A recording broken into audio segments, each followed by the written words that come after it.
What's up, everyone, and welcome back to Play versus coverage of the Oklahoma Secondary School Activities Association League of Legends Finals. Woo! We are getting ready to watch Stillwater High School's Pioneers go against Piedmont High School's Force Fight Win.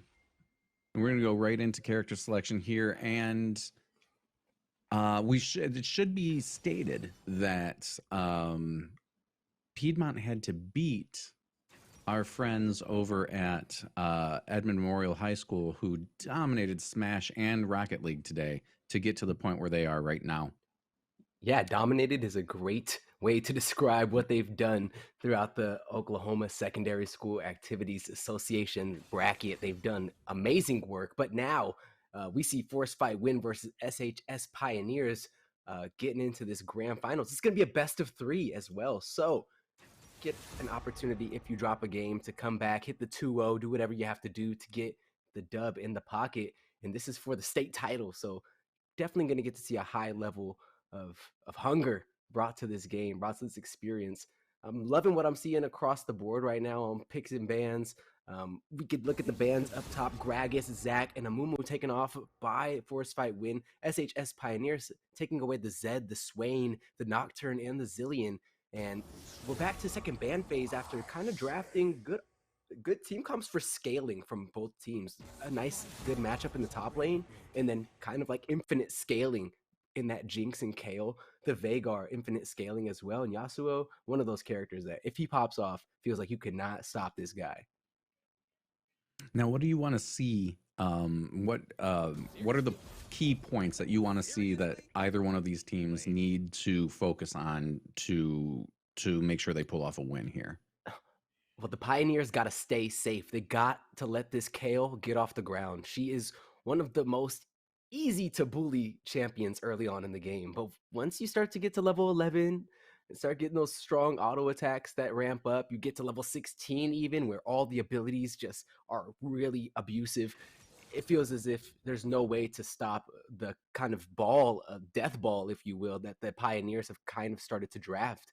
But then Force Fight Win are kind of playing to their namesake. They want to force fights, and they'll be able to win this game. They are able to get underneath the Pioneer skin early, able to get this Fiora ahead of the Darius, able to get the Yasuo to kind of get a couple of kills and become a threat. The Alistar get level 6 first and be able to put him in a lane and force a really favorable tower dive situation. They can really just start to get ahead to the point where the Pioneers have no response. Absolutely. And this is such a critical point here too, because when you're first starting with games like MOBAs, like League or Smite or something like that, the ban phase is so important, and it's just important to have so much character knowledge across the board. At the very least, just know the counters for everybody. Yeah, with And a roster like League of Legends, 150 something characters at this point. I believe 154, if I'm not mistaken, with Milo being the newest addition to the roster.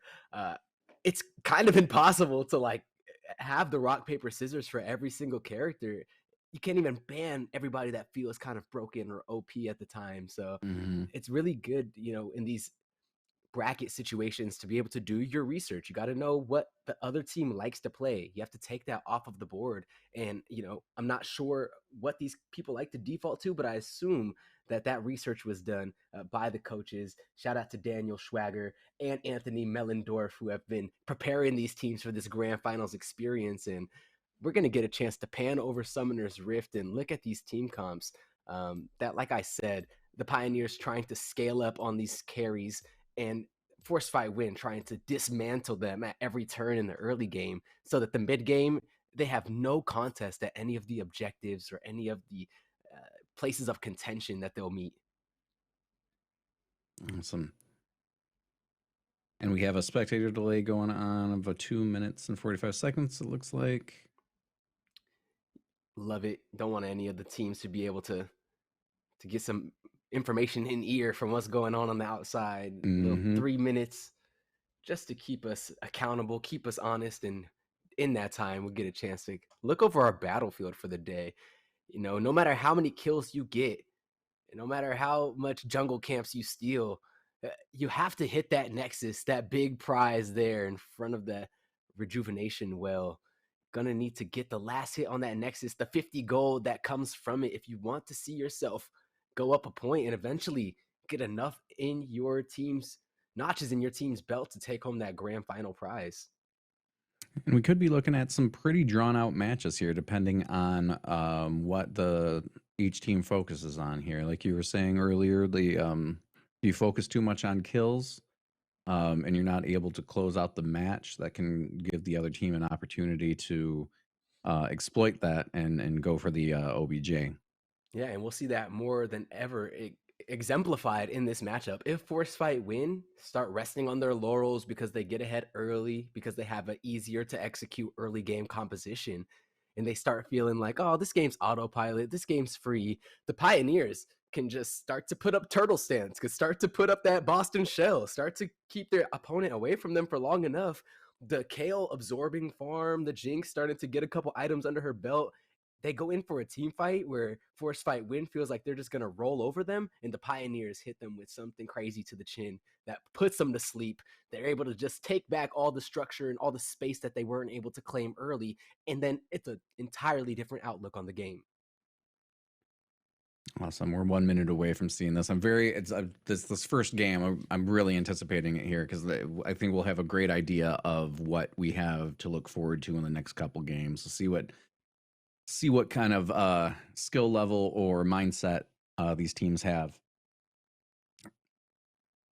Going to be important for this Lee Sin and this Evelynn to really get things initiated in the early games. Evelynn, one of the most difficult junglers to pin down in moments of inactivity where she's not being, attacked by anything. She goes invisible and she can really get some unique angles that not a lot of other junglers are able to accomplish. She can gank through the lane, which kind of throws off people when they have to deal with all of a sudden 3 people in the skirmish as opposed to the 2 or the 1 that they were anticipating. So I can theorize and I can think about what can happen all day, but we are going to jump onto Summoner's Rift and get an actual example of the kind of experience we can expect between Force Fight Win and the SHS Pioneers.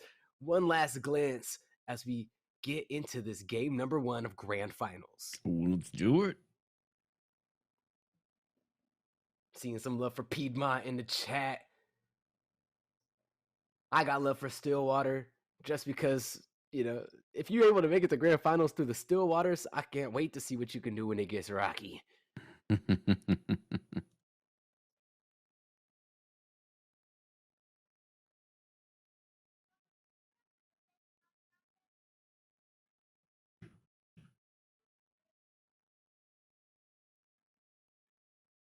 And we are into game very shortly. Finally, get our opportunity to watch Zinter, Rango, Harambe Lover 9000, Felivore, and the Kiwi Bush, who are representing Piedmont High's Force Fight Win. In Junkertown, Webstar 197, Barazone, O's All Day. I guess that'd be Eich. I think you nailed it. Hello. And that's from the Stillwater High School Pioneers. Going to be getting onto Summoner's Rift and going straight to the top lane is Force Fight Win. They're exactly their namesake, trying to force a fight and have the numbers advantage behind it.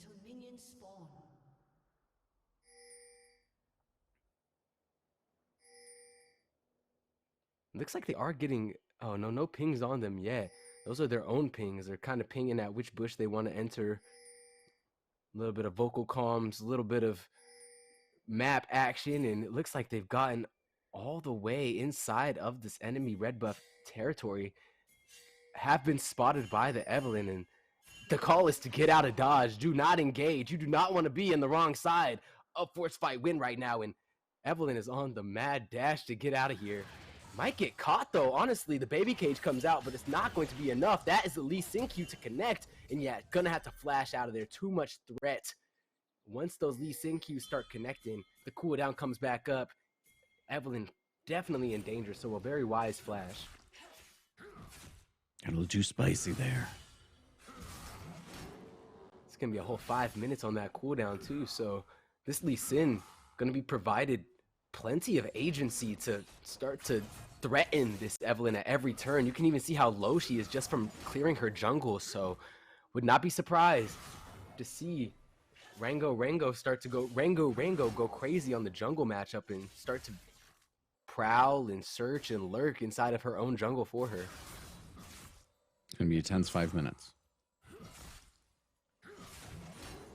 And in the meantime, we'll just see what happens as the Farmer Jones experience opens up. They've actually shifted the Yasuo to the top lane and the Darius to the mid lane. I guess the Darius was always intended to be in the mid lane. Now he's actually threatening a very early first blood here. He's gonna get it as the bleed damage ticks. And that is a scary threat starting to ramp up in the mid lane. The Pioneers taking a big breath of relief after that early flash had to come out from their jungler. Wasting no time getting it started. Then the mid bottom there. Oh, just flashed up to the. Oh, and we're back. Yeah, just going to be a farm simulator in the top lane for that KO. Does not want anything to do with this Yasuo who's in her face.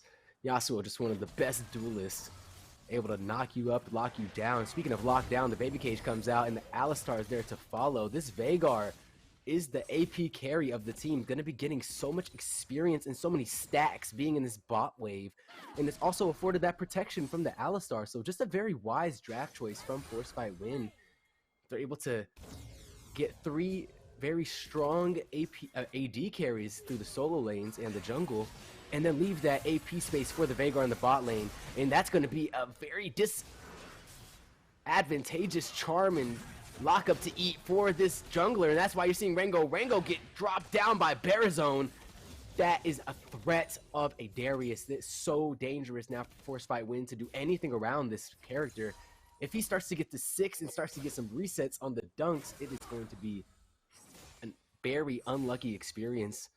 You have to watch out for this guy now, or make the right choice, mobilize around him and shut him down.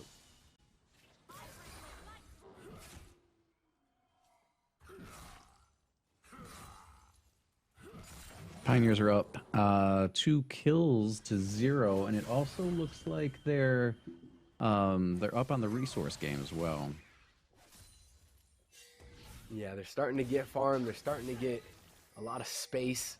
And that's all they need for these carries to ramp up. I've tried to say it earlier, and I'll say it again. As long as this Kayle does not let the Yasuo feast on her soul, as long as Jinx does not get locked down and shut down by this Veigar in the bot lane, the Pioneers are going to be too much to deal with. And now they're going to have a very threatening frontliner in this Darius, who is just going to make everything so difficult for Fiora as these buys come in and this item advantage starts to proc.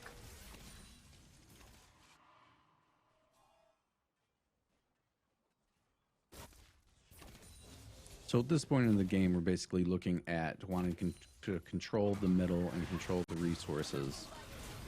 Yeah, this is the time, honestly, where you take your skirmishes and you take your advantages where you can.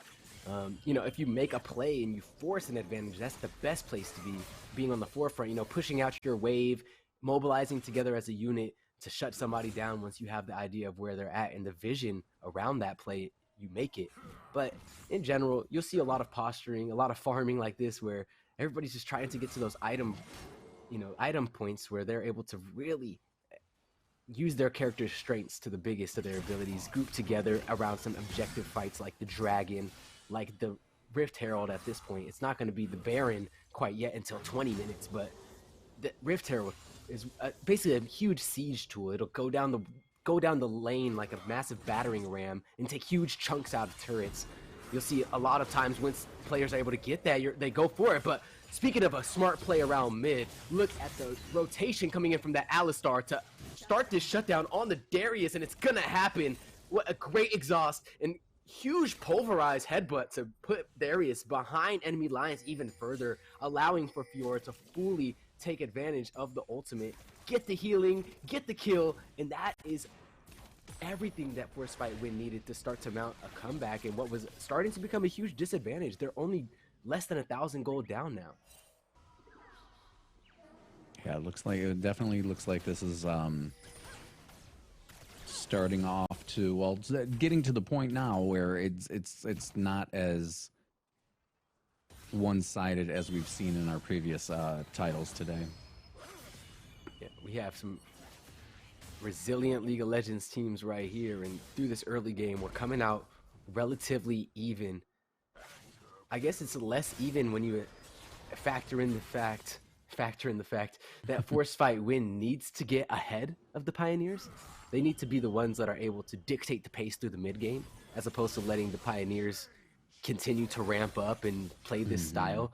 This pace of game highly favors the Stillwater High School squad. It's going to be exactly what they want, to just continue getting farm for free, continue to let this Jinx and Kale get free levels and all the little items that they like to pick up to enhance those auto attacks.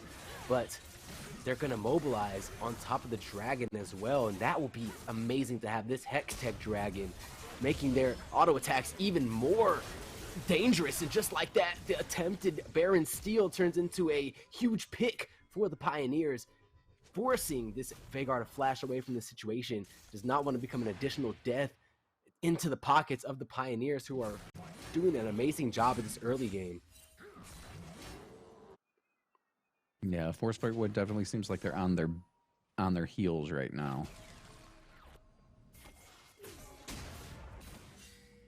Great stuff all around.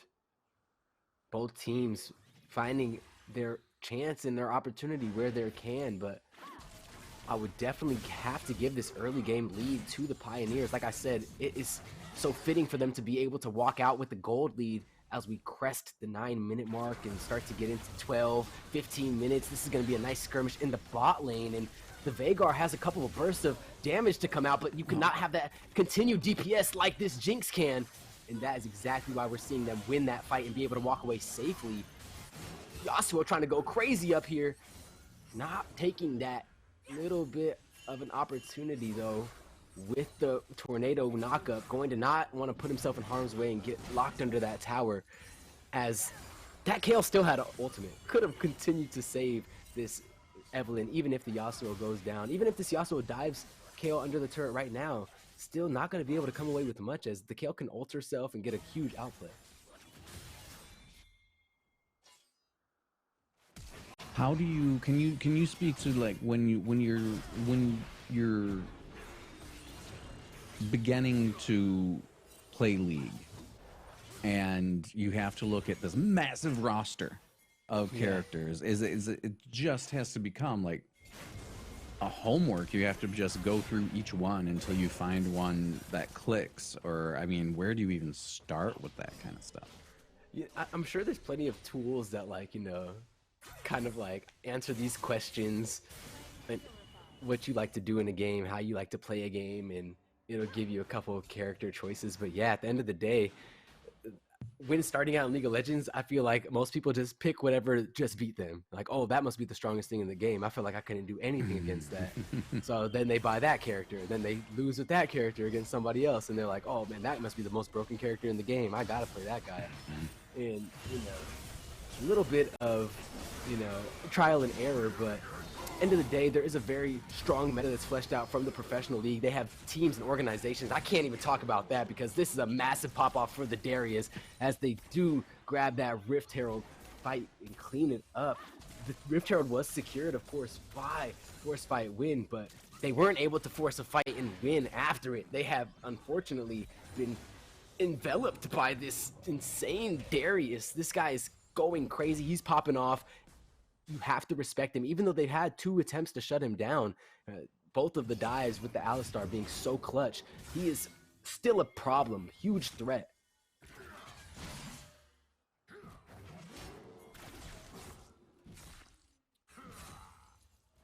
Mid lane continues to be contested. Alistar, yeah, he's coming back up for the roam and allowing the Grand Challenge to fully connect, and that's going to be another shutdown into the pockets of this Fiora.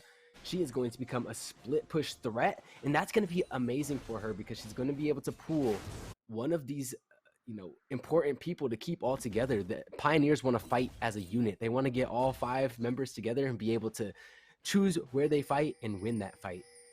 Force Fight Win is going to be allowed to kind of go on a 4-1, play safe in whatever lane the Pioneers want to push through, and then allow that Fiora to continue to threaten that she could end the game all by herself, because she's becoming very difficult to duel. They're going to need to send 2, 3 people to this Fiora if she starts to get out of hand.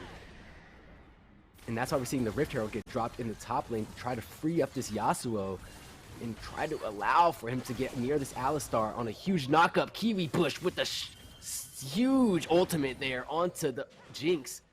Lol going to be dropped for the time being, and look at the farm advantage that they've been able to build up in that time. It was an important shutdown there for this Veigar. Maybe even going to get a second one, as Morgana's sticking around too long, goes in with the ulti, but it gets flashed away from. Gonna miss the Dark Binding, gets sidestepped, but the Cavalry has arrived. Webstar is here for the cleanup, and that's a double kill going the way of the Evelynn. They just came around the corner like,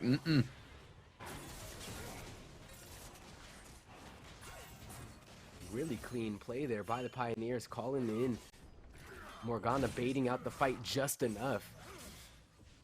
And not even going to die for her trouble, sitting 0-0-4, facilitating a lot of action around the map. And that's why we're seeing the Pioneers now get graced with another objective opportunity. Going to have a Cloud Drake under their belt, which will just allow this Evelynn to rotate even faster. It's going to let this Darius move around and be annoying even more, but not when the Alistar has been pulverizing him like this, been headbutting him around the map, and oh, that's still gonna be enough with the ignite, the burn. Gonna do what it does best. Gets the kill onto this Darius for a 3rd to 4th time now. And that's gonna be a huge advantage for this Fiora to be able to continue to build up a gold advantage and become this uncontestable threat in the side lane. I love seeing the progression and just the build up of everything is happening for a very specific reason. Like we talked about in Smash, like every movement is deliberate and has forethought, and it's just great to see the build up and then the result of it. It's such a contrast from the last 2 games that we've been looking at, where everything is happening in split seconds, and this you get to really sit back and take a look at and see what these teams are thinking and what their plan is. The plan is get on this Darius. He has to be so respectful of this roaming bull. You mess with the bull, you get the horns, and this Alistar has been an absolute menace to the Darius mid situation. Barazone, though, getting the advantages where they can, still somebody that you do not want to get into a bad scuffle with. Speaking of bad scuffle, that hemorrhage is going to hit here, and the stacks are going to start to build. The riposte, well-timed, and it does start to deter that exchange for a moment. The extended trade always favors the Darius, but when the Fiora plays it that well, very good. You want to be going in just like the duelist, the fencer that she is, taking your hits, taking your pokes and your prods, and never truly committing for the kill until you know you have your opponent in checkmate.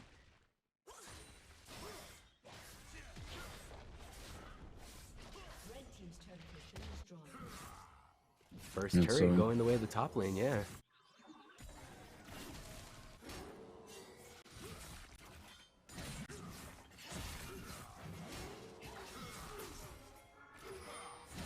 You know that there is a bad fight. Both junglers were nearby, and they're actually going to be able to explode Barazone. What a huge collapse by the Lee Sin there. I knew that they were only baiting in the fight because they had the cavalry nearby, and look how much damage is coming out from this Evelynn. Cannot forget to mention she's 3-0 and 3, becoming very deadly to anybody with a low percentage health bar. Can execute at insane amounts. This Veigar becoming a big threat though, all these stacks going his way. That was an absolute paper shredder of Evelynn. You gotta be so careful of that girl. Pop out of anywhere at any time if you don't have it pink warded. It's gonna be so important that we do start to see some pink wards come across on the map. We do have them kind of at the top and the bottom of the map, but all through the middle of the jungle for a force fight win. They're basically in the dark. No good wards scattered around to kind of catch anybody being over aggressive. And right now, they're continuing to push in on this bot wave. That Rift Herald that they were able to drop in top wave, eventually transitioning into the tower, was huge, and that is a massive baby cage. They really put the bot wave in a difficult situation there, almost getting the double kill, but Jinx able to get out alive. And at the meantime, top lane still going crazy, seeing Zinter and what they're able to do now, even 2v1. Pioneers having to disengage from the situation, but all of that cross-map action, Kiwi Bush able to finally push in on this tower and should take it.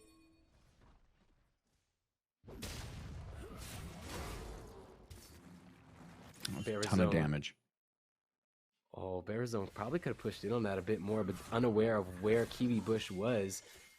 And now the rotation is in. Does not want to fight that 2v1 as he could get locked down, but Zinter with left uncontested is just going to start hammering down on these structures, going to start battening down the hatches for the top, then moving down to the bottom. And every time that the Pioneers commit to a place, they're going to have to worry about Zinter just destroying everything that they have behind them.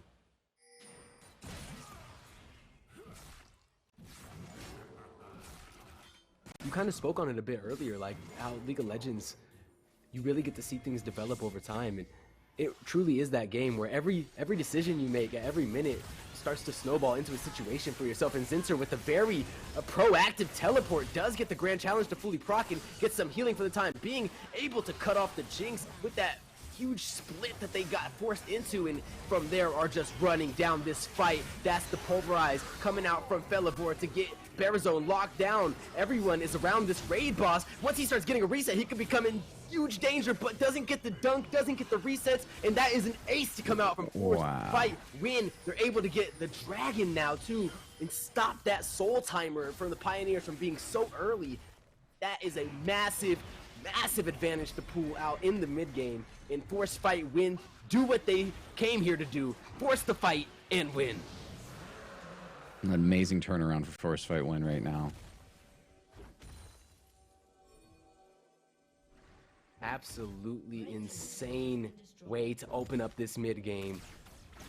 The kills are close. This is a lot of farm as well to go into the hands of Ake, so they do get to pick up some of the pieces, but at the end of the day, you can look at that scoreboard, 4,500 gold in the lead as all these resources start to get picked back up in the jungle. And oh, Felivor trying to go crazy there with that flash. Going to not get away for much longer with that Dark Binding, but the turnaround, the ulti, the possible baiting of the entire team is, yeah, that was a little bit ambitious.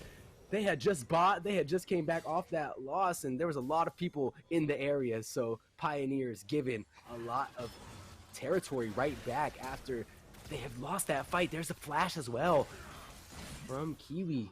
Not going to be a very safe Veigar moving forward, but you're seeing how much damage is starting to come out. That W did such a chunk out of one of the main tanks of the squad in this Darius mid, and they're kind of pushing on Baron here at 20 minutes without a substantial pick. I mean, Yasuo was coming up in a moment, and this team is not built for shredding Barons. This is going to be a big call to disengage. Yeah, they're going to throw away so much if they don't, and just like that, they at least throw away a kill, but the turnaround is there. The shutdown even goes on to the Jinx, but the big execution goes towards Kiwi Bush. Fantastic. It's these little bursts of these big fights and these big plays. It's just great to see. Yeah, and at the end of the day, Force Fight wins, getting a lot of wins out of the trades. You know, here and there, Pioneers are taking some significant strikes, but at the end of the day, Force Fight win have now opened up the map completely. All of the outer rings of turrets are destroyed, and there are no structures in response from the Pioneers. A lot of standing gold, a lot of comeback potential as things start to go, but that was an ambitious Baron call. They really threw caution to the wind there, and they underestimated the ability for their opponents to read that, call it out, and rotate.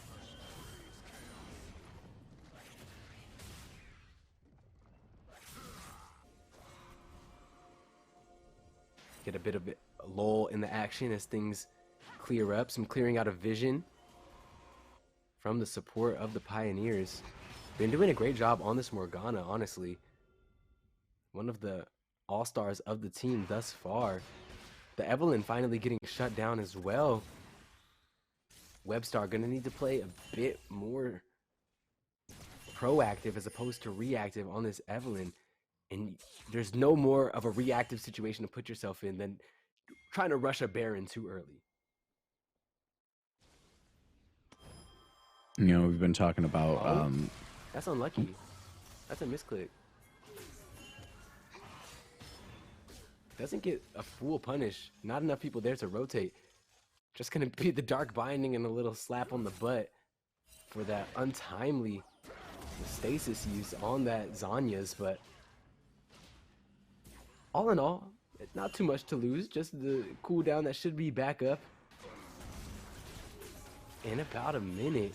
Going to be a wide dark binding there. He has the ultimate out, but so low is this Morgana. Jinx starting to rain these rockets down, looking for a reset, but not able to get it, and that's going to allow Kiwi Bush just enough time to get the execute.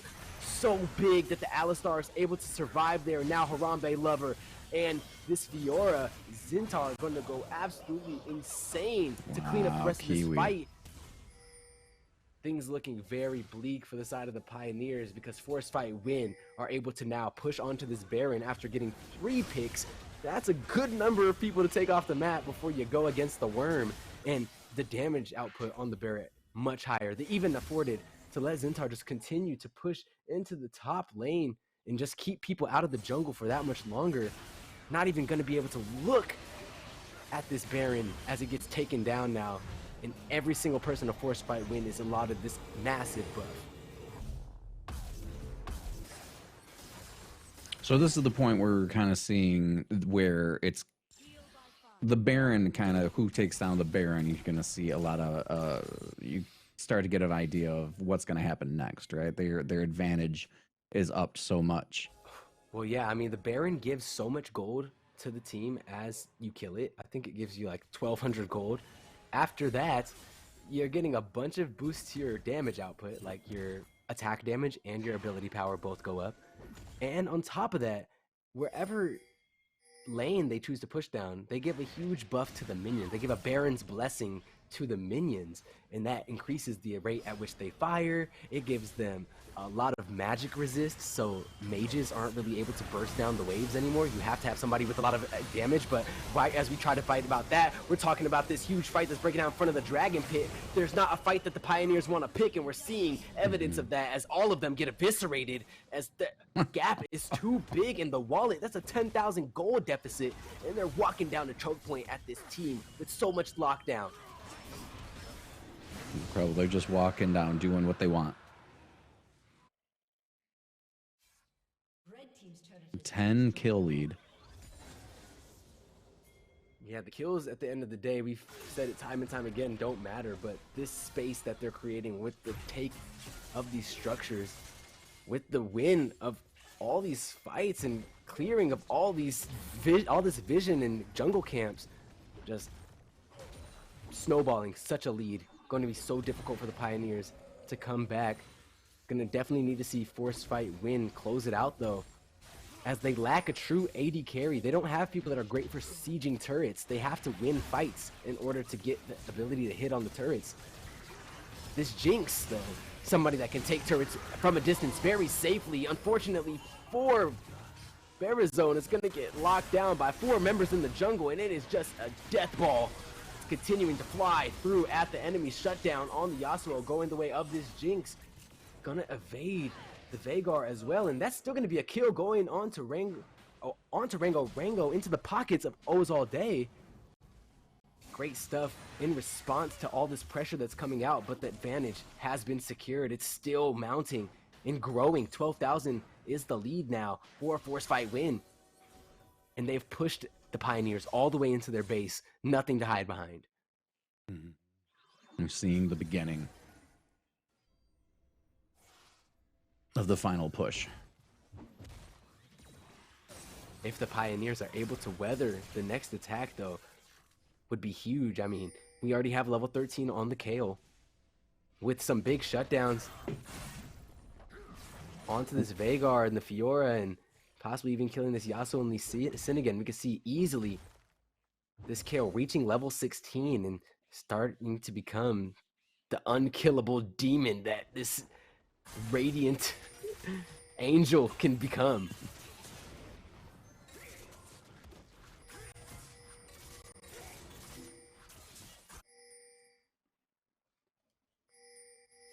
Looking across the scoreboard though, everybody's farm relatively low. I feel like item points could be a lot more progressed for the type of bloodshed we've seen, but it's been so much fighting. We're looking at 39 or 36, I'm so sorry, 36 kill contribution in just 27 minutes. That's more than a kill a minute. These teams are definitely throwing themselves into the fire. Level 14 now onto Junkertown. You love to see it if you are rooting for the Pioneers. Every single level that this KO reaches and every single item breakpoint being so much more impactful than scoreboard could even lead to believe.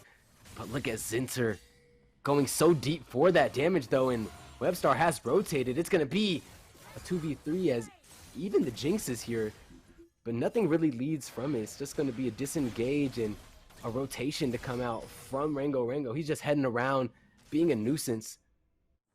This Lee Sin though, another pick that starts to fall off as this mid game happens and as this late game starts to creep onto us. We're heading into 30 minutes.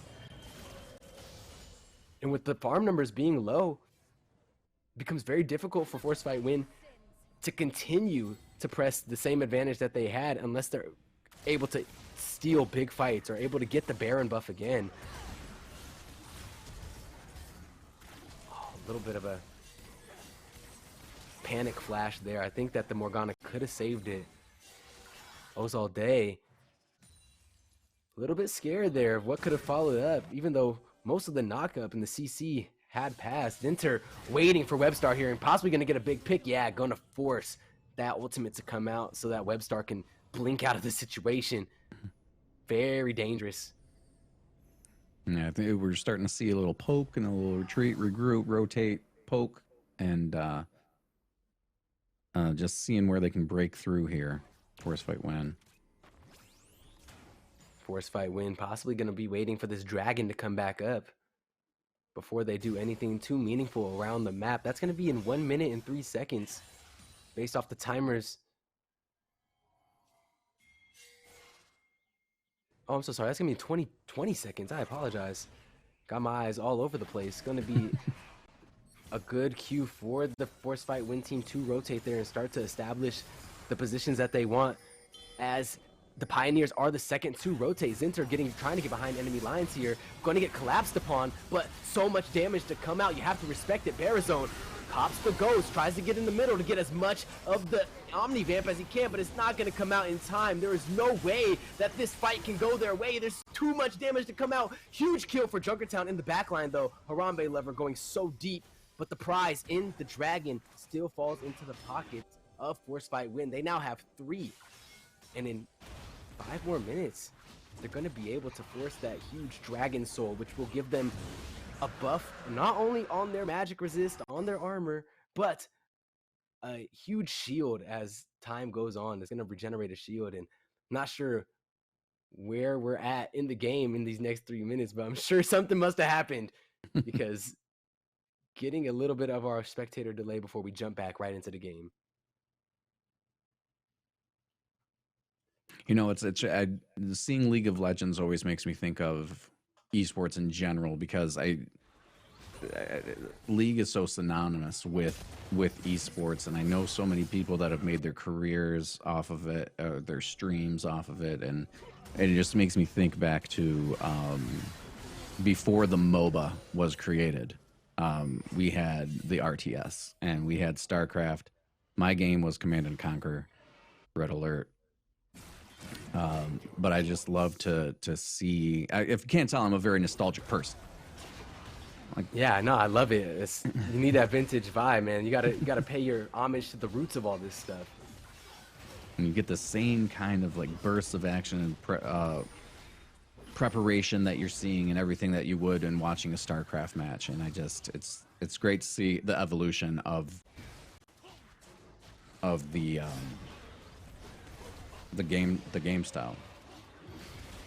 Yeah, this is definitely one of the best esports. There's a reason that's been one of the most successful, and so many people have come into esports. Like you're saying, it's just been so instrumental in the careers of so many people in this industry. So love to see this level of League of Legends being played in the Oklahoma state finals. I mean, this is some great action we're seeing come out. Pioneers so close to executing their game plan. I'm very curious to see if they're going to get able to get this KO online and push in for a win. So close to cresting that level 16, but at the end of the day, Force Fight Win have all of the tools that they need to really hammer this thing home.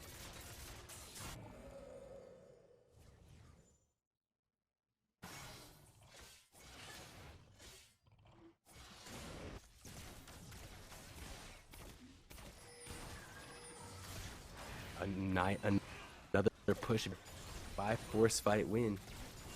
They got the Baron empowered cannon. You see how many shots that thing takes to take down. It's so difficult if you're able to get a lot of those piled up, and that's what Fiora's doing in the top lane. Zinter has become unhinged, going 10-1-8. Possibly legendary at some point soon. Nobody is a good answer to this Fiora. The KO becoming a better answer, but unfortunately eating the bait and eating the Q from the Fiora too many times. Going to get put into the pocket of the Grand Duelist, and just like that, it is a huge push that is being mounted. It is a knock-up. It is a Lee Sin, Yasuo ultimate that continues to put pressure onto the necks of the Pioneers, and they are against the ropes. Both the top and the mid lane fully being pushed in on. The ultimate being expended by the Alistar just to allow the Yasuo space to dive even further, and everybody on the team is cleaned up. That is an ace, wow. And that is so many minions to help push Force Fight Win to this game 1 victory. Amazing. 34 minutes. Yeah, quick amazing game. Final push. At the end, it took a while to get that speed going. You know, I had said that Force Fight Win kind of needed to win that early to mid game to make that happen, but they were sitting on the back foot. They were not really in the driver's seat until around the 20-minute mark when they started to get those big fights to come in. So, you know, just great on them to continue to sit inside of their pocket, go and play towards their win condition, and eventually pull out a big win. Yeah, that was great. That was the great. Just turn it around and take advantage of the various breaks that they got. So we're up 1-0. We're a best of 3. Force Fight Win could take it all in this next match, or we could tie it up. There's a lot going on in this best of 3 format. It's always high pressure all the time. I'd love to see Stillwater come out the gates swinging, come out the gates with big confidence so that they could bring this to a 1-1. But Force Fight Win, they don't really need to try anything new. They can just stick to what the success was in that draft, and they don't have to show too much. I'm interested to see if they choose to switch it up and bring a different flavor for the second game. But at the end of the day, they've really put Stillwater High School in the position. You've got to answer us, and you've got to respect us. Absolutely. And we're going to see exactly how they answer after a short break while we get the lobby reset. We'll see you in a minute.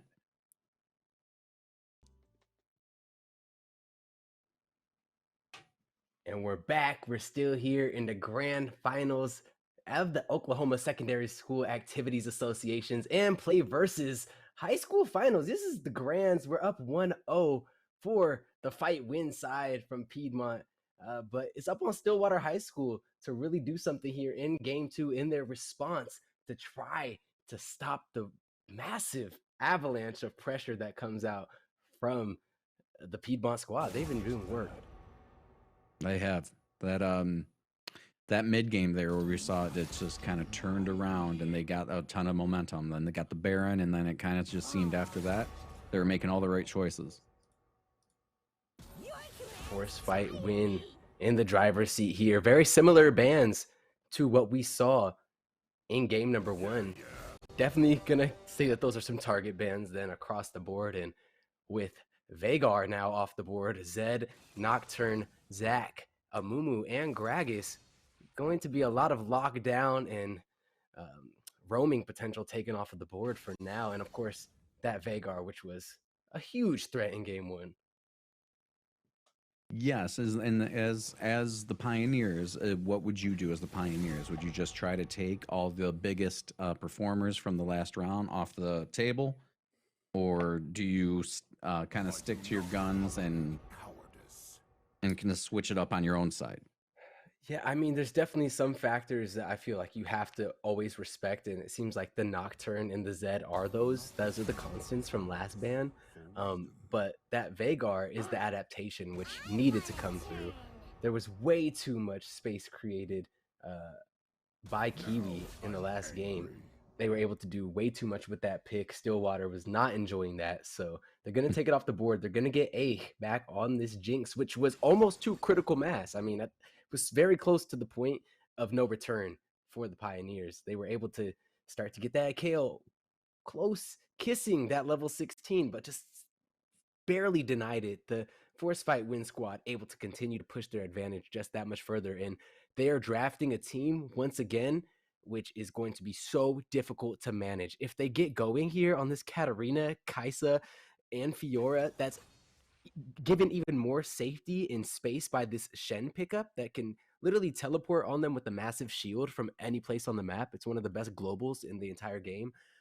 They are really trusting their skirmish mechanics, their fight IQ, and now they're given one of the best get out of jail cards in the Shen pick. I want to see what Kiwi's going to do because they were on a tear last game. Yeah, Kiwi will be on that Kaisa, who is a mixed damage bot laner. It's going to be a bit of AP, a lot of AD, and very mobile at that. This is somebody who, when she starts to tag people with her skills and her attacks, she can teleport around them in a radius, basically all around them. Gives her this kind of killer instinct, literally the name of the skill, that she's able to go in, feast upon somebody, maneuver out with the invisibility that she gets with her E ability. And speaking of invisibility, you now have added one of the biggest threats in the jungle on this Rengar, somebody who's going to be trying to get that bone tooth necklace fully stacked up, so much raw AD, and just pounce on somebody that's unsuspecting in one of these lanes. And there are plenty of people to pick on. You got this Gnar, whenever he doesn't have Mega Gnar, he's in his mini form. Easy pickings for the Rengar. You got the Jinx that you can jump on and eat. If you get ahead of the Diana, you can start to just pick at her whenever she's in her jungle. The Thresh, a little bit of a longer person that you're going to be feasting on, but he won't be able to kill the Rengar. So if he finds him, you can start to slowly chip away at him. And it's going to be very difficult for the Pioneers to respond to the draft that Force Fight Win have. But if they do, they have the tools that they need to disengage from the Gnar or the lockdown CC to win a fight. They have the Diana who can totally disrupt and basically destroy, explode anybody that gets on her as she has her ultimate procking. The Vladimir, in the same sense, they can layer up all of these abilities to really pop whatever Force Fight Win are trying to cook up before it even happens. It's very interesting to see. I'm anxious to see the response here, and I don't think that the Pioneers are going to let anything go very easily. I feel like we might be in a 3-game situation here. I just have a sense about it. I just can't explain it. Force Fight Win have definitely gone with the high risk, high reward comp. So if they're not able to get off the ground, they will find themselves feeling very wet noodly in a lot of these fights in the mid to late game. So you're not wrong. It's a very big possibility. If they're not able to execute what they need to in that window of time where they're allowed it, they're going to find themselves without a lot of answers. And we saw how close the Pioneers were to bringing that last game back, even with the deficit that they had. It was not a fully lost game until that last huge fight where they were wiped off the map. Yeah, it just all of a sudden, all of a sudden, everything changed.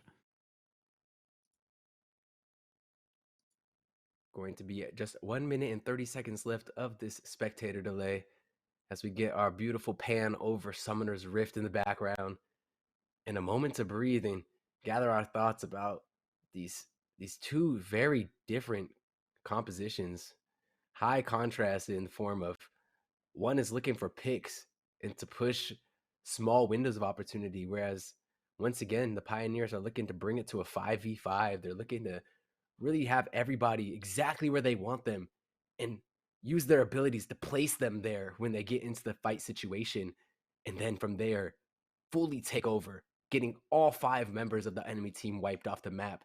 The Pioneers, they are fully okay with giving Zinter the space to do what Fiora did last game, start to become unchallengeable by one person, so they have to send two, unchallengeable by two-person, then they got to send three. Meanwhile, 4 other people on the rest of the map are destroying everything else that you have to care about. It's going to be similar to kind of what they played last game, but just even more safety allowed it by this Shen pickup. Absolutely. And while we're hanging out here, we only have 13 seconds, but on our next break, I do want to talk about a little bit of the history of the Oklahoma Secondary School Activities Association. It's pretty cool.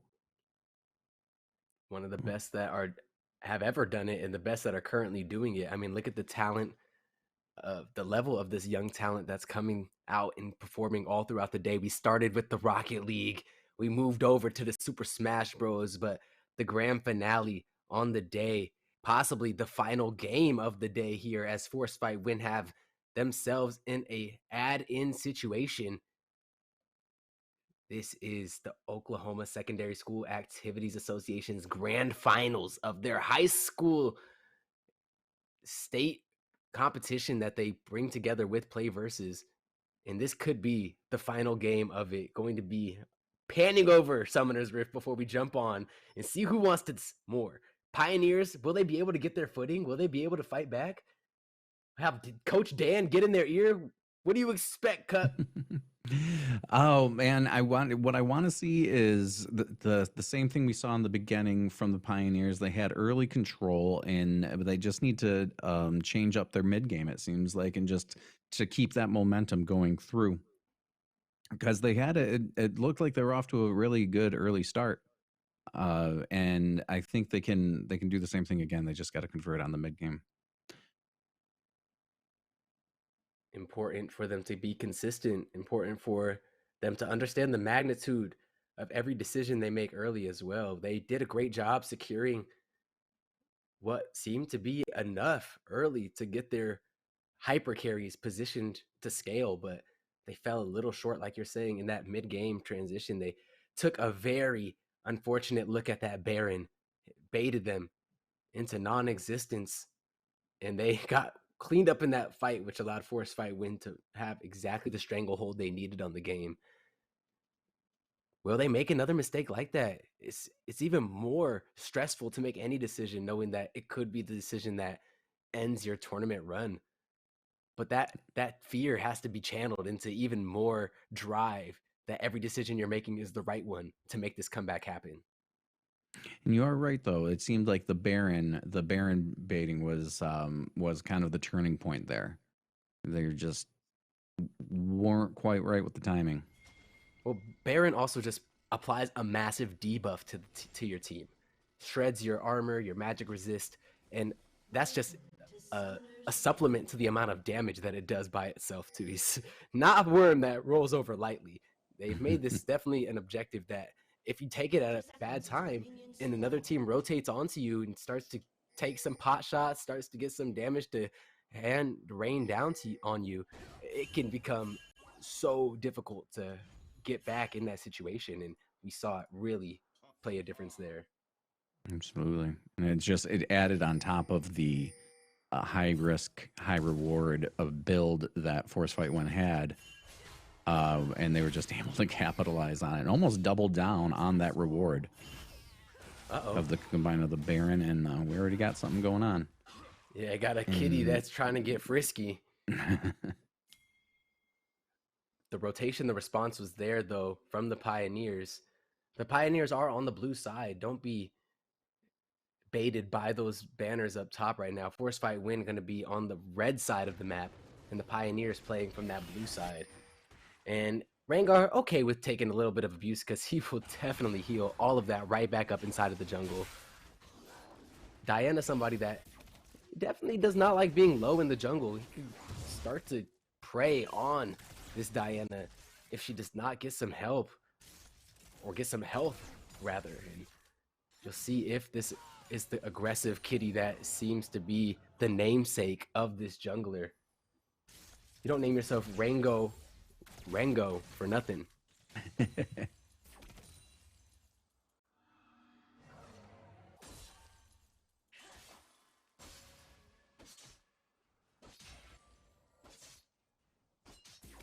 Early wave management, early posturing from both of these teams. And that's going to be an early E to connect to this Thresh, who's taking quite a beating. That's why you're seeing the flash come out, but it was all a bait. It was a ruse. The damage is there, though, from the Kai'Sa, who's going to get allotted a first blood very early. Once Kai'Sa gets ahead in this bot lane matchup, Kiwi can become so devastating to deal with. Another huge taunt to come out onto this Jinx. They have to be more respectful. So much lockdown that this Shen provides. Do not want to see this bot lane eating any more of those, or it could become a very scary situation for them. Already flashless on both of those members, and the Shen still has flash, so can go for an even longer range to engage when he sees the opportunity.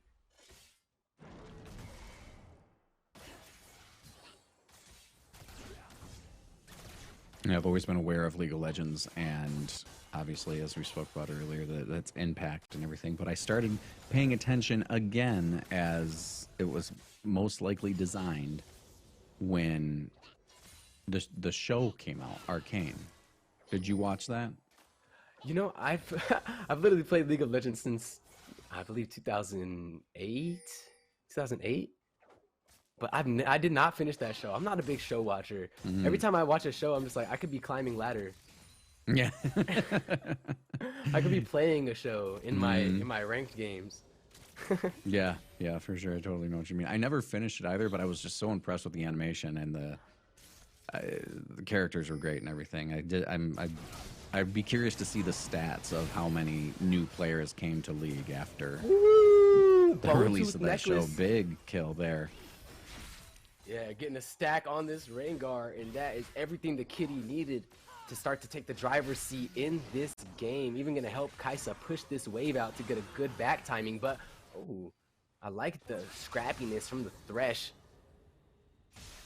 The get out of jail free card was here in the Rengar's pocket as well. So some great Rengar play, but you got to put him in those positions to make those plays. You got to, you know, check your enemy where you can, because if you let somebody that's really good at these kind of games feel like they can start to do anything, they get that ego mode engaged, anything can happen, and that main usually is in the worst way for whoever hasn't checked them. But going to be a big flash to come out from Diana, does not want anything to do with the taunt that was inevitable to follow if she did not. And all around, some great stuff here early from Force Fight Win.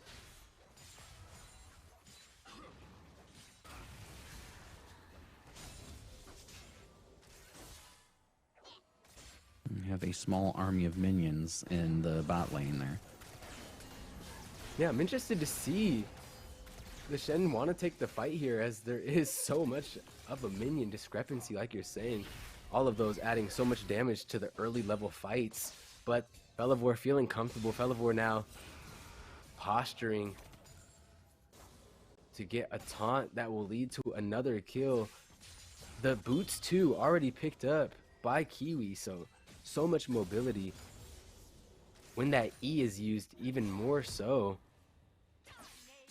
And it's going to be on the Pioneers to really make something happen to start to shut down this bot lane that is going to become spiraling out of control. Kiwi Bush is going to start to take any fight that they want, and then the Shen can just TP on top of them, making her basically unkillable as she continues to pour out damage. Then on his arrival, just pouring out even more CC, making things more difficult. Zinter baiting out a big fight. Let's see if he's able to take it. Yeah, the riposte is perfectly timed, and A flash by Rango. Rango, as Webstar is in such danger, gets the Drake stolen, gets the team to engage. The collapse is true, and that might have been a huge throw as they try to sneak that dragon away. Rango, too wise to it. Flashes in as it's disrupted for a moment, but still is able to get that smite off. Oh, Webstar, so low and honestly so unlucky. You hate to see it. Zinter trying to go for it all there. Hits the grand challenge and forces Junkertown out of dodge. Oh, that's such a disaster situation for the Pioneers. Gotta feel for Stillwater High School.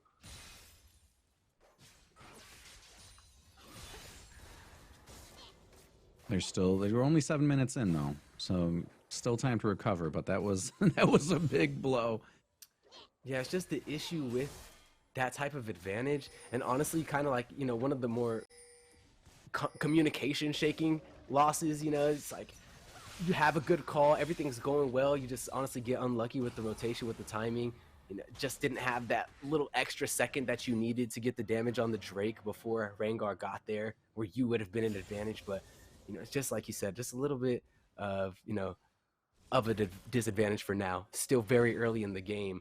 The kind of comp that's drafted though here as well by Force Fight Win does so much more with 3,000 gold at 7 minutes than any other composition that you could have drafted. These are all very volatile champions. You've given Katarina 2 kills and 4 stacks on her Dark Seal early. She has boots too in this matchup against the Vladimir, who just wants to push out waves and scale to level 13.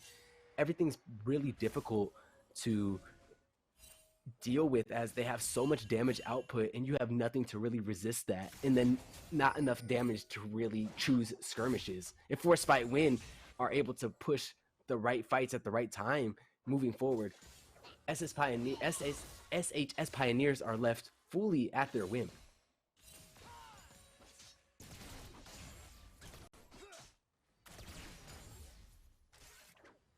Look back at this moment. It's a defining moment.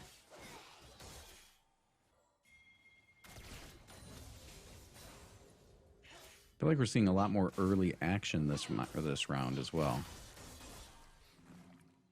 Yeah, the kill score was a bit higher in game number 1. I think we were sitting at like 26 or 36 kills in 27 minutes. We're less on track for that kind of game, but definitely the action is there. You're seeing a big collapse here onto Harambe lever. That ultimate from the Vladimir is not going to kill, and it's going to leave Rango open up so much space to just rain down that damage. That is 2-0 and 3, and now a 3-0 and 1 Katarina with 7 stacks on the Dark Seal.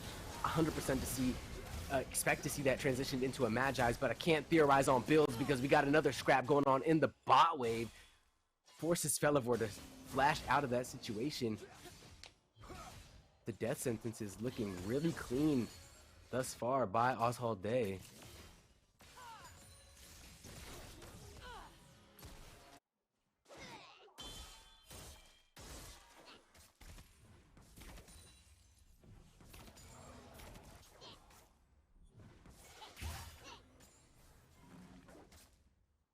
Things not ballooning as much as they could have here as the 10-minute mark passes, and only an extra 1,000 gold has been picked up from that first lead that we saw. Going to be Rango looking towards the bot side again, kind of just hovering between Harambe Lever 9000 and Kiwi Bush and Felivor. The fearsome bot lane. So far, Junkertown holding their own very well in this Fiora matchup. The Gnar really the one that has to play it a lot better than the Fiora, but Harambe Lever trying to go in for the killing blow there, but just going to push Barazone underneath the tower. Keep the farm and the time, the front foot in the hands of this mid laner here of Force Fight Win.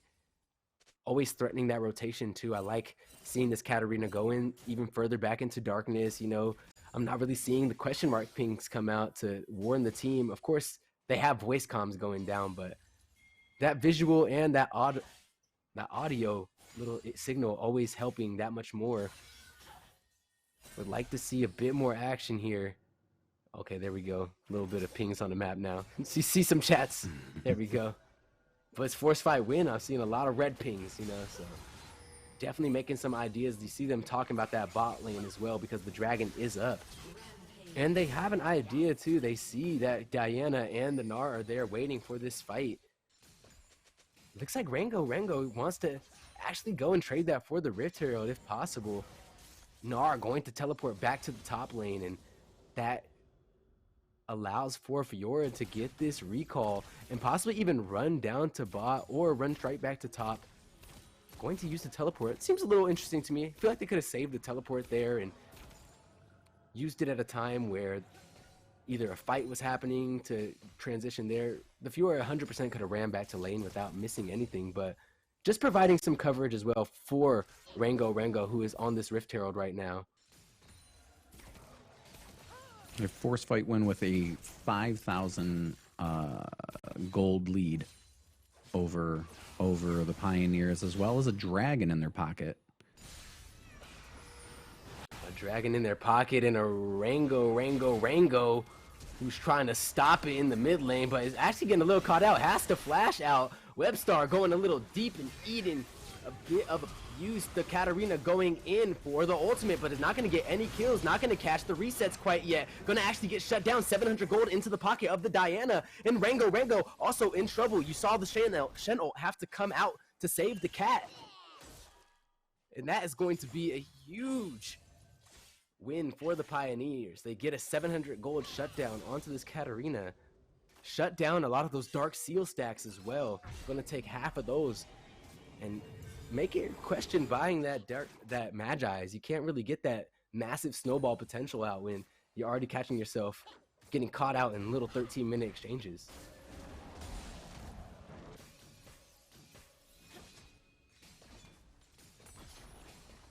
Approaching the 14-minute mark here.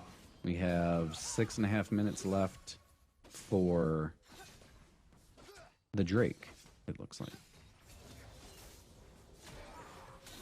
We now have a Rift Herald onto Zinter. That can be very volatile in the top lane. If Junkertown takes a bad fight, if Junkertown ends up losing out and having to back at an untimely matchup for this Fiora in the top lane, definitely going to see a lot of structural damage. You'll see a first turret and even more chunked onto that second structure right after. So you're seeing Zinter frothing, salivating at the idea of taking this little Gnar off the map, even baiting in the Mega Gnar, and then being able to riposte perfectly the way that we saw it early on in the matchup.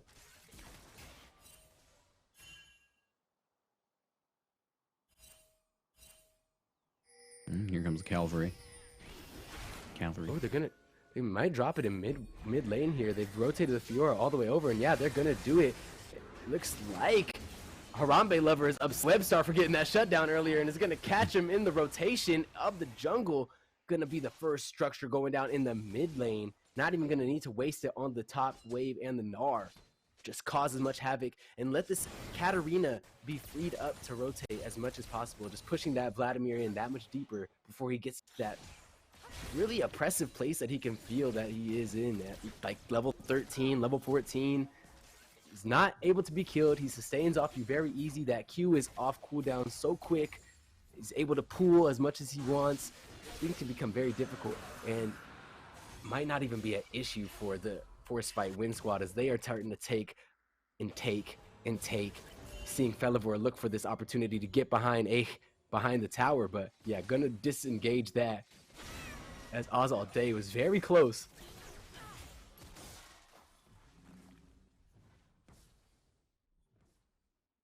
Chat saying it best, Tobe on top. This man, Tobias, doing so much work for his squad, and that's gonna be the bait, that's gonna be the switch, that's gonna be the Shen TP, but the Mega Gnar is gonna hit them into the wall for the moment and disengage, and that's gonna allow for Webstar to come up. Will there be enough damage to come out though? So much sustain for so long. Zinter trying to stay alive, but Felivor is not going to be able to be felled. It's just gonna be one kill onto the Fiora, and we're gonna jump down bot lane because it's cross coast action. We got top lane getting a huge 2v2 exchange there. It's going to be Webstar. Great rotation there, going through the river and catching Zinter and Felivor off guard. Actually able to kill the Fiora as well, who is sustaining so close to being able to just 2v1 that.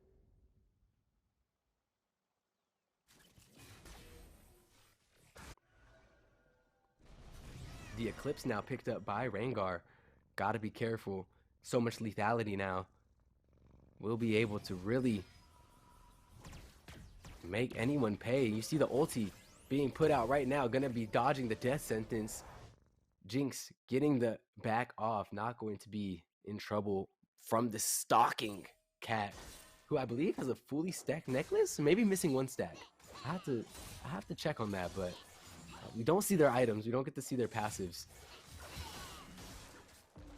I mean, we see their items, but we don't get to see their passives in like a skill trees and whatnot. But thus far, definitely doing so much work across the map. Has 5 KP. Going to be a big die by Zinter. Did not like dropping that fight earlier and is going to get the solo kill in the top lane.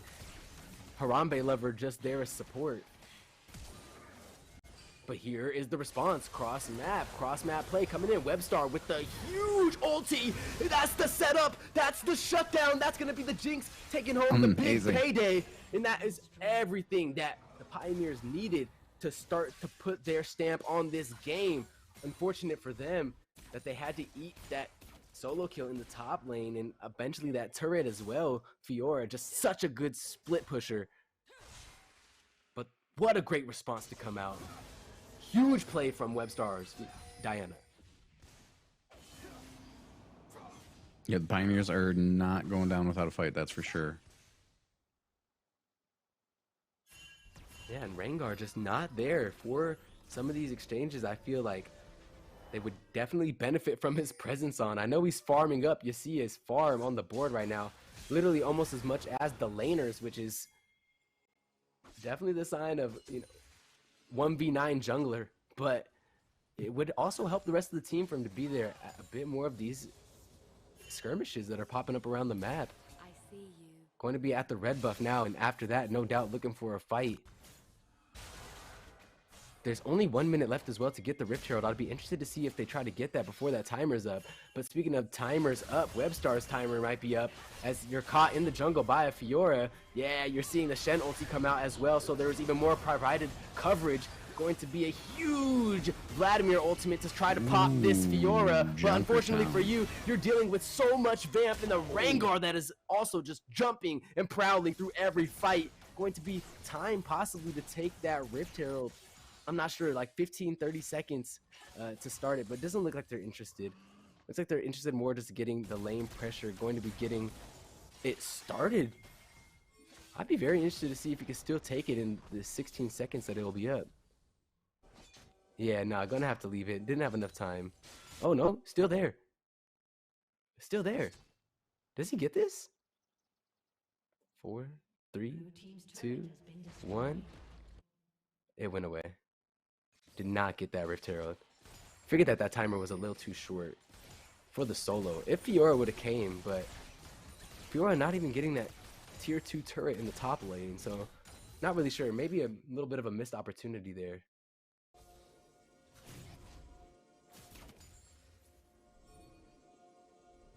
Should be coming up on about Baron 30 soon, shouldn't we? Yeah, 100%. I mean, look at the vision game. Look at how much is in the pockets of Force Fight Win. They're looking for one pick and a quick rotation over to Baron to start to even further their advantage in this game. But speaking of furthering an advantage, Pioneers possibly propping themselves up for the perfect collapse. Going to be Rengo a little bit late to the party, and that's going to be a big dragon for the Pioneers to secure.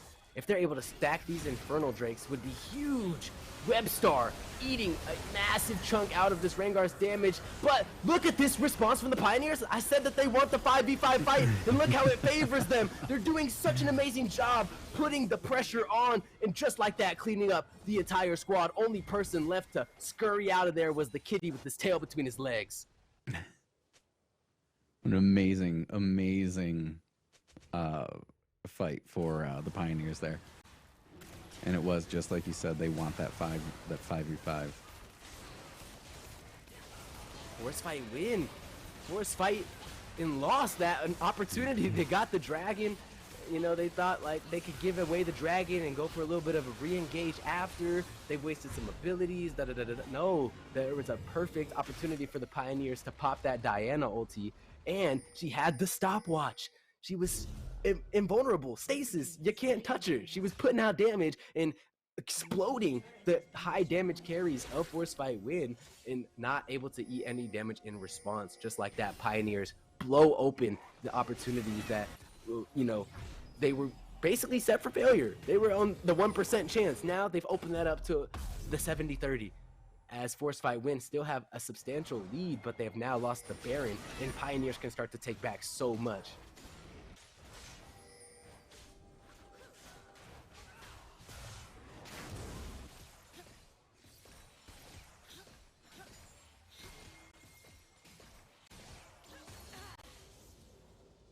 See if any structures do fall from this Baron, as thus far Force Fight Win still just able to push these waves back without meeting any siege. Going to be so important for Pioneers to not give anything away for free here.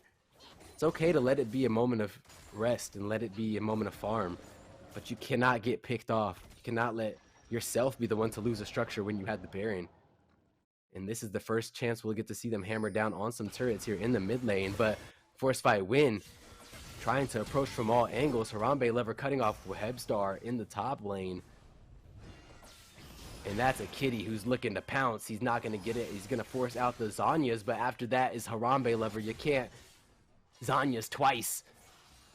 And that's going to be a pick. I said that's the one thing Pioneers don't want to let happen here. Squander this Baron opportunity. And they're really opening the doors again. Zinter still going in too, and that's another pick to come out.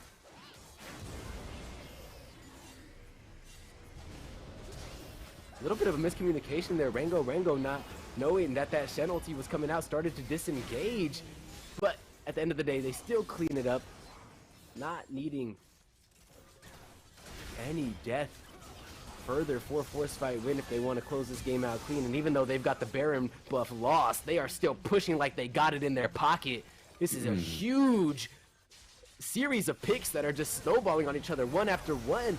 The Pioneers are going in, and one after one they're getting picked off. Obviously you got to play around this Diana because that is somebody that hurts.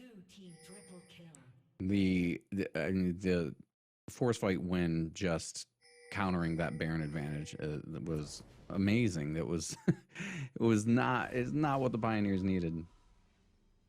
But what an incredible adaptation from Force Fight Win there.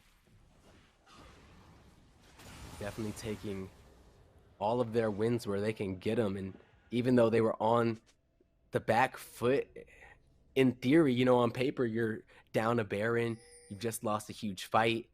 They still mustered the resilience that they needed, mustered that courage, and met their foe at all of their weaknesses. They continued to pick them apart one by one, the way that their comp is designed to do.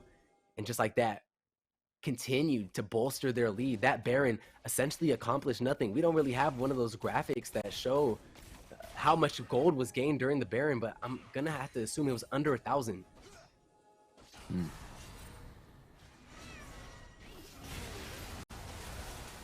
Definitely wasn't a win button in this case. Going to need 2 or more of those, but Zinter needs 2 or more breaths of life if they want to get any of those resets to happen. Not going to happen though, and it's going to be those 5v5 fights that favor the Pioneers that happen once again. The Gnar tries to get away, but Rango walks up and is trying to mess around and find out, but ends up getting the good lockdown. Ozzy all day gets the kill, and this is another Infernal stacking the way of the Pioneers.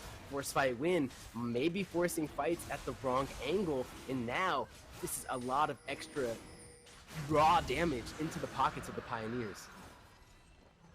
Maybe they don't need that Baron.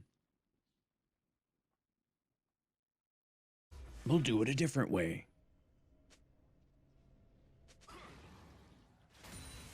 Great stuff all around. Pioneers playing their card and playing it well.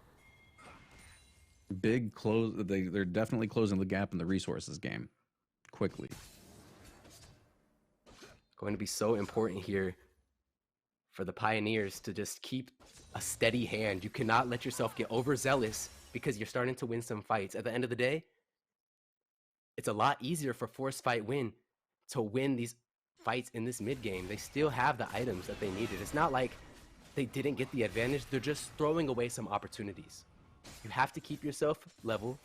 At the end of the day, there's about 2,000 gold in Drakes that we can't account for on the scoreboard. You're not going to see that manifesting in the gold, but it's more like a 48,000, 5,000 game. And 2,000 gold with a Jinx that's positioning very well in these fights, has the Kraken Slayer and the Rapid Fire Cannon, is going to be a great asset to have. And it's even amplified by those Infernal Drakes. She is the carry. Pioneers have to play around her, and Webstar has to continue to create great space in these fights like they have.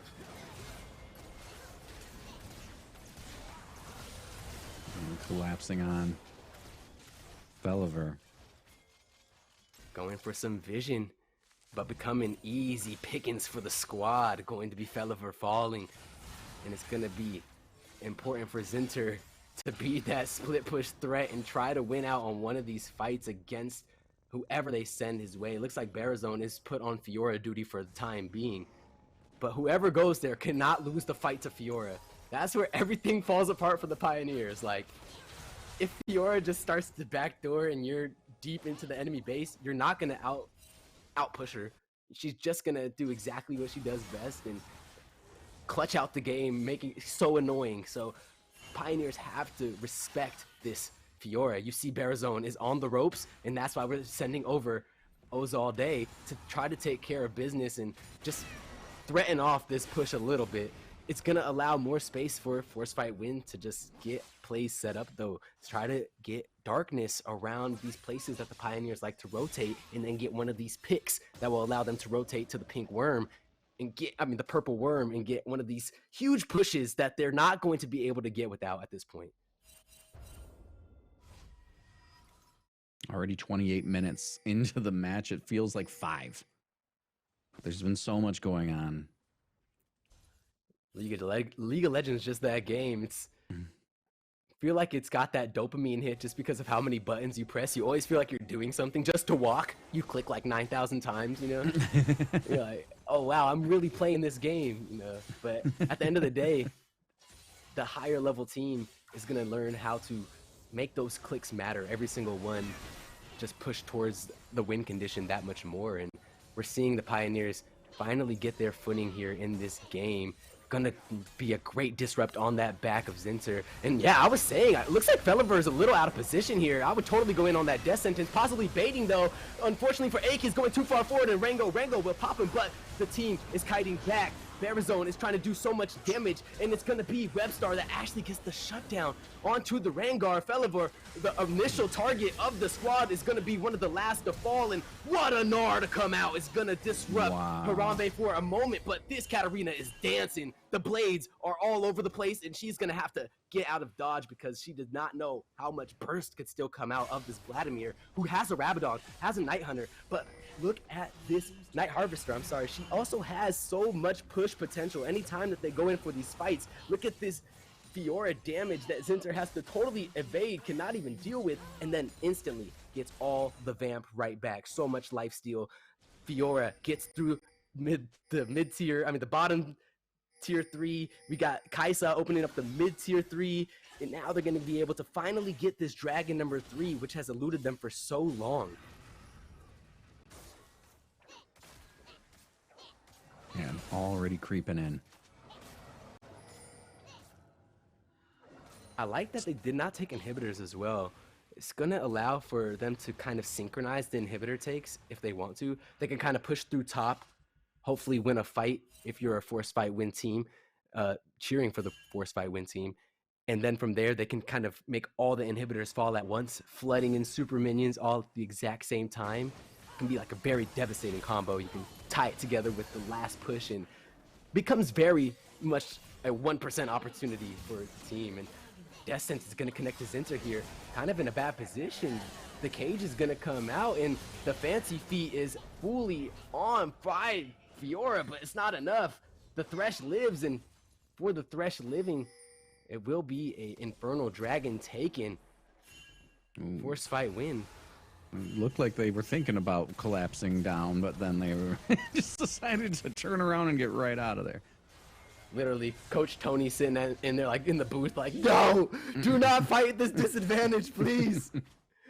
Zinter's gone. Do not fight 4v5. And the team, they sit there, they think about their coach screaming at them, and they're like, okay, yeah, we probably shouldn't take this fight at disadvantage when we're already kind of opening ourselves up to get rolled on by this Jinx. So, good steady hand. We've been saying it a little bit. Chat got it saying it with me now too, and going to be able to see who has the steadiest of hands as Junkertown is looking at this turret a little too close. Harambe Lover wants to punish the prying hand of this Gnar, but going to have a little bit of coverage in the rotation by this Thresh. We got two members in the top lane, but you got to watch out for who's in the jungle. It's an angry Kitty who has been getting blown up by this Diana all day. Might even get blown up again, but no, the Shen is there. The Shen is going to shut down the Diana. You don't want the gold on him, but you're not mad at the kill confirmed. And it's going to be the push continued on by Force Fight Win. They're going to be able to lock down this Thresh. They're going to make him upset for being over-positioned. And that's going to be Rango again with another pick. Huge pick as well onto this Jinx, who is going to be their only opportunity to wave clear. Now, we'll see if they go towards this Baron. Yeah, looks like the call is to get the Baron. They don't even want to push the inhibitors yet. Gonna let these waves pile up from the Fiora and the Katarina while they single target focus down this Baron with the Kaisa, who does such an amazing job shredding that objective. Getting calls to end the game in chat. You definitely have to make that call if you're a fan. Like, it's now or never. You know, if you don't win with this next push, if you don't start to win with this few opportunities that are going to happen as Dragon starts to spawn and these inhibitors start to fall, and you have the Baron, you're going to lose the game. So chat's 100% correct. Force Fight Win has to end now, or they're not going to be able to see a victory screen. They're gonna see Lol going crazy, Webstar going explosive, and Junkertown getting disruptive, but they're not trying to make that the narrative at all. Big pick onto the Diana. That's gonna be Rango popping off with Zinter again. A dynamic duo, honestly. Those two have been the names to watch, but look at that score line here onto Katarina in the mid lane. She's sitting poised with 10 kills thus far, absolutely deleting people on the map. Yeah, it's going to be interesting when we come back and see this last push here. It's not beyond the Pioneers to counter if Force Fight Win squanders this opportunity. We've seen them have big counters before, but man, this would need to be a really focused counter. Yeah, Pioneers can win fights. We've seen it throughout the game. But will they be able to win these last fights, as now they're eating the taunt and the big explosion from all members? Honestly, Harambe Lover going so deep, and yeah, I was saying this is a Katarina that wants to die. It's a Katarina that wants to get shut down at that. 600 gold into the pocket.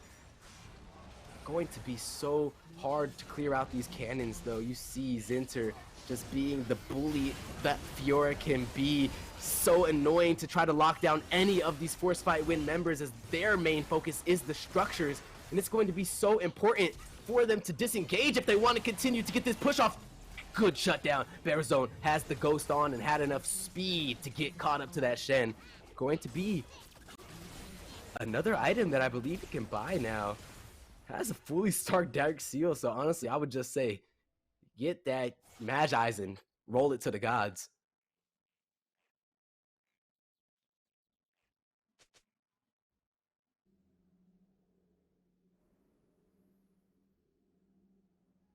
Another dragon spawning in 20 seconds, possibly an Infernal Soul still to be picked up by the Force Fight Win squad. Pioneers 100% going to need to deny that, as the Infernal Soul will just top off the damage charts that much more. They're leaving Kaisa behind to pick it up, and they're leaving Rango to kind of lurk and hope for a pick, but not going to be needed. Just going to rotate back and be the one to provide the smite as we hear this beautiful sound. Oh, I guess we don't get the in-game sound that well here.